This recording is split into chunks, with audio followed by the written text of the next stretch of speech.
এদিকে তাকা বেটা, আহমাক কোথাকার। অন্যদিকে তাকাবি, কথা বলবি তো। এতক্ষণ মিষ্টি কথা বলছি না? নাইমা তোর কানে গালে আগে থাপ্পড় দেবো আমি। আমারে চিনিস? আমারে হাসিনা চিনতো, তুই চিনস না কে? খবিস কোথাকার। শেখ হাসিনা আমারে চিনতো, তুই চিনস না কে? ভালো ব্যবহার করতেছি, ভালো লাগে না? একটা কথা বলবি, নাইমা তোরে ডাইকা এনে দইরা এনে কানে ধরে পিটা মুতরে। খবিস কোথাকার।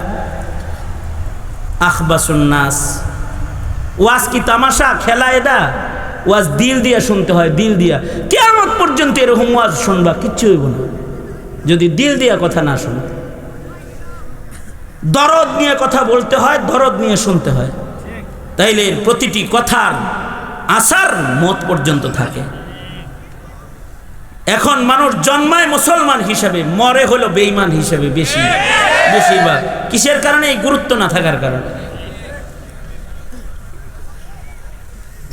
মহতারাম, দেখেন না, মাহফিলের চাইতে মেলায় মানুষ বেশি থাকে। মাহফিলের চাইতে মেলায় লোক বেশি থাকে না? মানে মেলার গুরুত্ব যত, মাহফিলের গুরুত্ব অত না। তো এগুলো মরণ কিভাবে হইব? কি মনে হয় আব্দুল কাদের জিলানী হয়ে মরে যাইব? বা বা বা, ধারণাটা কি? যুব সমাজ, আসো তোমরা আমাদের বয়ানে, খুশি হই। কারণ তোমরা দিনের পাহারাদার, দেশের পাহারাদার। তোমাদের রক্তের উপরে জুলাই, তোমাদের রক্তের উপরেই এই দেশের স্বাধীনতা, তোমাদের রক্তের উপরেই হবে এদেশের ইসলামের বিজয়ের পতাকা। কিন্তু তোমরা যখন এসে গাফেল দিল থাকো, তখন মনটা কয় যে তোমাদের আগে ধরে কয়টা পাশায় দিই, কয়টা বেতাতে লই আগে। বুঝে নাই? তোমরা তো জন্মের পর থেকে আমার ওয়াজ করতে দেখতেছো। আমার ওয়াজের বয়স 27 বছর 28 বছর।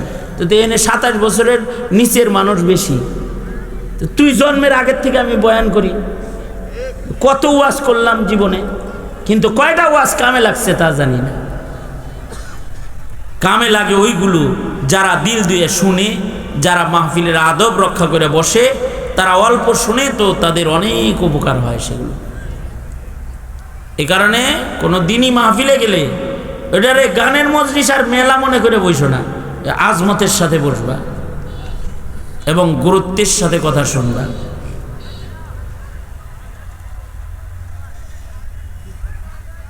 আমরা যে আল্লাহরে ভয় পাই এটা বোঝা যায় না। আমরা সাপরে ভয় পাই এটা যতটা বোঝা যায়, বাঘরে ভয় পাই, পাগলা কুত্তার ঘেউ ঘেউরে ভয় পাই এটা বোঝা যায়।